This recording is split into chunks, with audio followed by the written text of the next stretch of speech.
Hey guys, what's up? It's Dark here, and I'm a little bit late with this, so you'll have to excuse me. I've been working night shift, but it's the post Blizzcon Q&A. So I've only had time to just catch up on this, and I wanted to make a video and discuss it and give some of my thoughts around it. So there's a lot of sort of recycled stuff in here that we've spoken about from other Q&As, and there is some new info, so I'll try and cover it off as quick as I can. As mentioned in my last Legion Talk video, patch 7.1.5 was announced and patch 7.2 was announced, and they had stated at BlizzCon that at the conclusion we could expect to see 7.1.5 on the PTR, and they're looking at this stage by early next week, so living up to their promises there, which is great. They've announced that on the next reset on Tuesday night, we're going to receive a item level bump to the items in Trial of Valor. So everything is being increased by 5 item levels. And one that I especially love is that all our legendaries are being bumped 15 item levels to level 910, which is fucking awesome. It was probably only a couple of weeks ago I was chatting with my mates about it. And my concern was how a legendary is going to sort of remain current as we keep progressing, as those, item, sort of super item level fucking items. I don't know how to word that. But this is the answer to that, obviously, as we're getting sort of 895 Warforged gear and things like that. Your legendary, they're on par with that item level. So this boosts them back above. And in Nighthold in 7.2, we're actually going to be able to take our legendaries another step to 935. So fantastic news there for legendaries. The big news at the end of BlizzCon for Legion What's Next was the big Argus announcement. So Argus will be part of patch 7.3, and how awesome that patch 7.3 is already sort of in future plan. It seems like a completely different ballgame than WoD was. They've hit Legion running, and it is fucking great.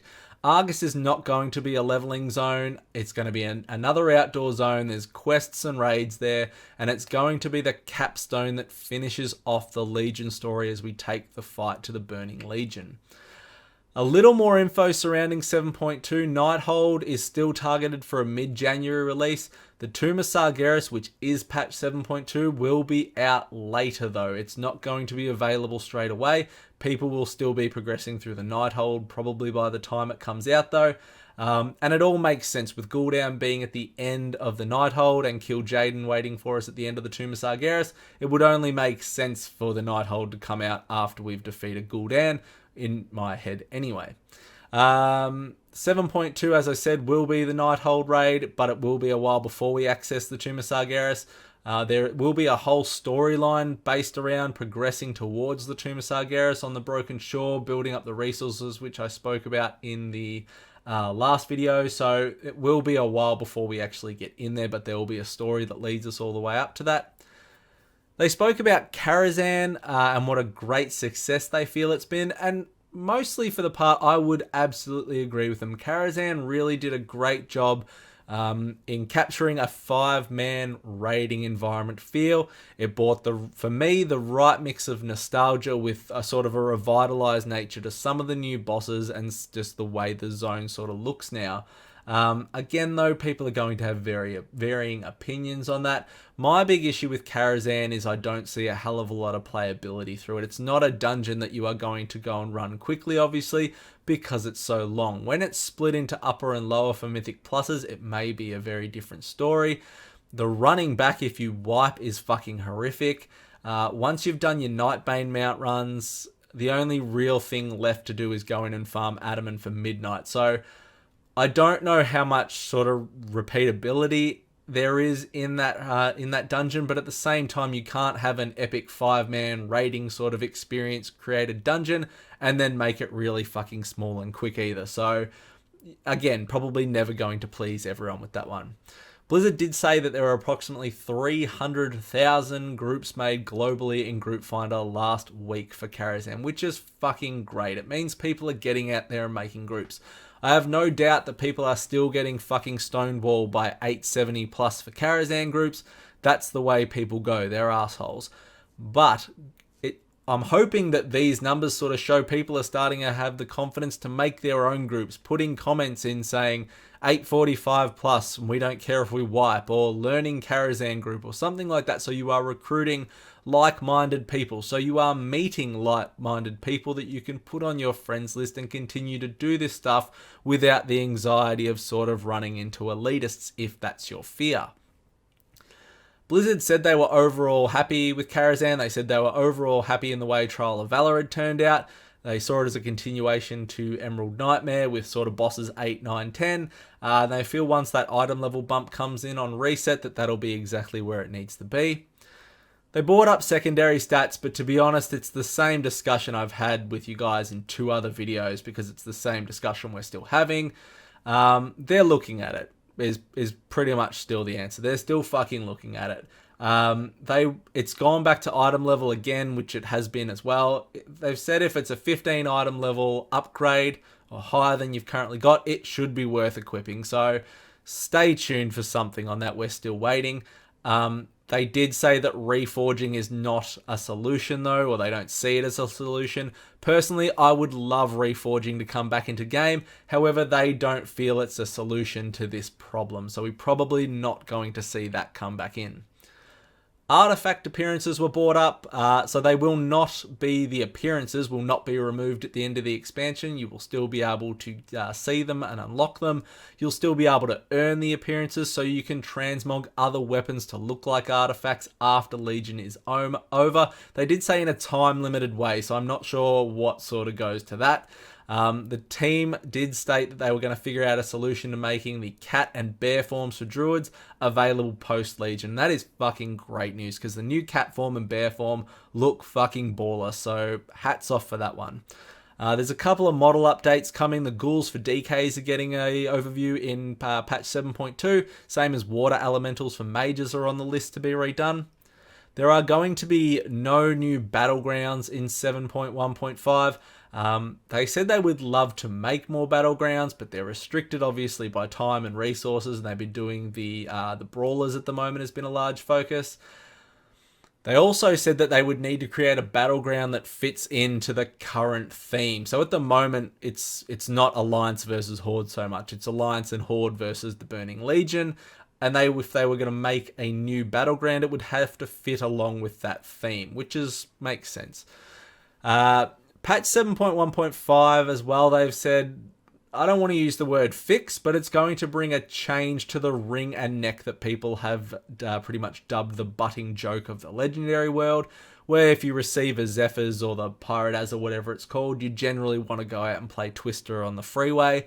Hopefully with these changes, you'll only want to sort of cut yourself in front of the mirror and cry a little. No, joke. Hopefully they will be a lot better. They've always said that some legendaries are going to be better than others, and that is always going to be the case. However, hopefully there won't be such a gap to these ones where, people have been really pissy about getting them, and it's fucking understandable. Nerfs will be coming to certain legendaries. I don't know the whole list. A couple mentioned were the Fire Mage's wrists and the Unholy DK wrists. I don't know if there are other legendaries earmarked on that list to be nerfed. We'll have to wait and see. Patch 7.2, as I mentioned, will allow us to upgrade our legendaries from 910 to 935. There are no plans to let us equip more legendaries at this stage. Blizzard made the acknowledgement when questioned about the hidden artifact skins that they done fucked up. They stated that some of them were fun, and one of them they included that was fun was the Ashbringer hidden appearance, but everybody that I've talked to that has the hidden Ashbringer appearance said it was anything but fucking fun, so I'm not sure what sadistic version of fun they use. But they have acknowledged there was a ridiculous fucking discrepancy in regards to how some of them were obtained, and they want to try in the future to minimize that shit factor, but they like having hidden things in game. So they will try and add things, I think, in the future to try and get this mix and balance right. However, it's not something that they've said they want to overdo. They did state though for hidden artifact skins with same as they did with legendaries, there are catch-up mechanics in place for that. So I'm assuming 7.1.5 will bring in a catch-up mechanic for hidden artifact skins. So things like the hidden protection warrior one, running into the cave to see if it spawns daily. you will have a much more increased chance to get that if you don't by 7.1.5. Same with things that drop off world bosses. If your skin drops off, say, Nithog, after 7.1.5, if that's when it comes in, you will have a 100% chance to get that when that world boss is up. A big one I want to talk about, and I spoke about it in the last video, is dungeon changes. So this came out in the last Q&A where they spoke about the dungeons were going to be retuned and bumped up. So the item level in normal is going to go to 825, heroic will go up, and mythic will go up as well. This is fucking awesome. It keeps dungeons current. The issue that comes with this, if you're after the glory of the Legion hero, is that those achievements will all be scaled up with that. Now, don't get me wrong, they're still not going to be hard because majority of people will still overgear those mythic dungeons anyway. But as it stands at the moment, you're probably a good 20 to 40 item levels above that mythic dungeon, making those achievements really fucking easy. They will still probably be easy after the retune. However, they won't be as easy. So if you're after these, I suggest starting to make your way through them now. Pet battle dungeons are still on the cards and will be spoken about in future. There really wasn't much more said about them. Class mounts. So this is an interesting one. So they were announced a couple of weeks ago, or they were announced at Blizzcon, sorry. And everybody lost their mind. They were like, oh my fucking god, awesome. And I was one of those people too. I thought amazing. Then there was a Twitter post from Watcher saying some of the mounts would differ pending on spec. And everybody lost their fucking mind and posted that every single mount is going to be spec specific. Saw it all over Reddit. This is not true. It's some of the specs. So what we know is Shadow and Holy Priest will have a different one. The mage effects will be different on their class mount depending on what spec they're in. All hunters will be riding the same mount. So we will just have to wait and see what comes out from there, but not every class will have their own spec-specific mount. Do not think that is what's happening. Bonus rolls, we're still getting gold. They're working on rewarding artifact power instead, but we talked about that in the last one, and that's something that again came up in this one. And that's pretty much it, guys. They were the most interesting points for me from the post-BlizzCon Q&A that I really wanted to cover. Something else that is not Legion related that I briefly want to talk about now without getting myself in too much trouble, hopefully, and it's only because I have seen it popping and rearing up in my YouTube feed, on Reddit and things like that over the last couple of weeks, is the Legacy Server Saga. So a while ago, I made a video about the Legacy Server stuff and my opinions on it from a sort of rating content perspective from vanilla to WoD, and the likelihood and the viability I thought about legacy servers. Now, honestly, this is just my opinion. You can have your opinion, but this is mine.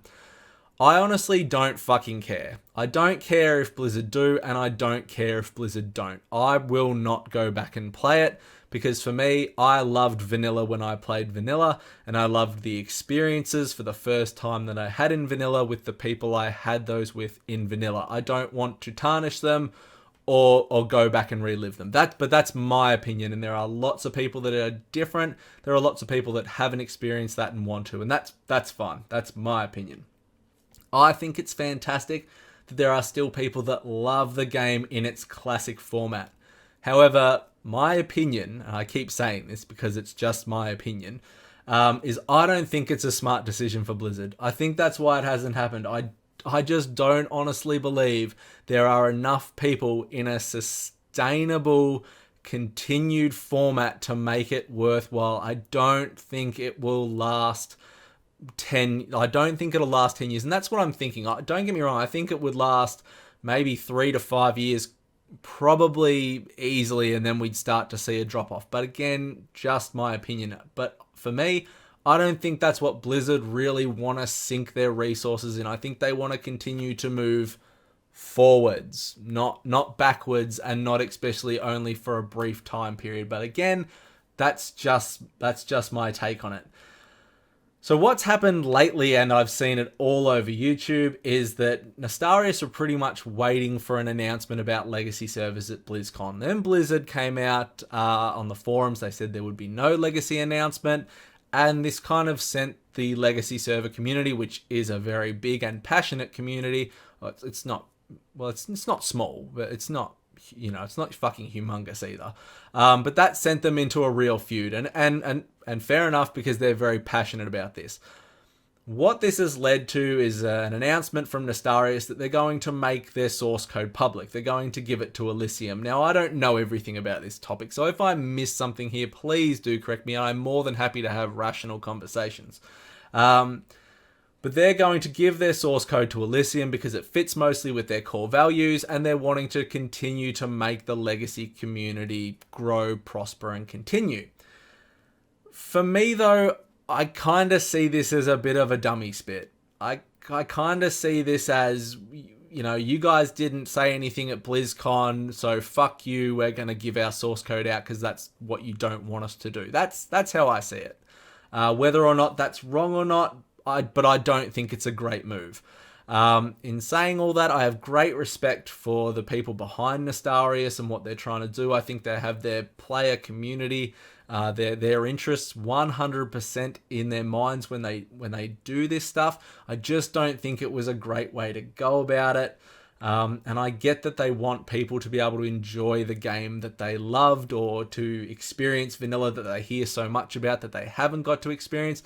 But in the end of the day, it's still Blizzard's property. Like, when you put it down to black and white, it's still Blizzard's property. If they don't want to do it, then they're just not going to do it. And if they want to shut other people down because they feel it's stealing their revenue or something like that, or their player base or anything like that, then they have the right to do that. Now, whether or not that's wrong or right, there's lots of arguments about it. But in a black and white scenario, they can kind of do what the fuck they want. My thing is, though, is I kind of see it as a dead horse, and I kind of wish the people would get off it and leave the poor fucking horse alone. But again, that's just my opinion. There are loads of people that really support legacy servers, and I think, as I said, it's great. And I'll probably get called a Legion fanboy for saying any of this stuff. And God forbid that I enjoy Legion and I enjoyed vanilla, but I don't want to go back there. So I'm just interested to hear what people still think about this. When I made the video last time, it was really seesaw in regards to likes and abuse. But I'm just interested. The longer this has gone on, have people warmed to the situation? Or the longer this has gone on, have people kind of reached that point where it's like, would you just fucking move on? So let me know your thoughts anyway, guys. Very interested to hear it. And as I said, more than happy to have rational discussions with you all. So thanks very much for checking out the video, guys. Like, comment, subscribe, and I'll see you all next time. See you guys.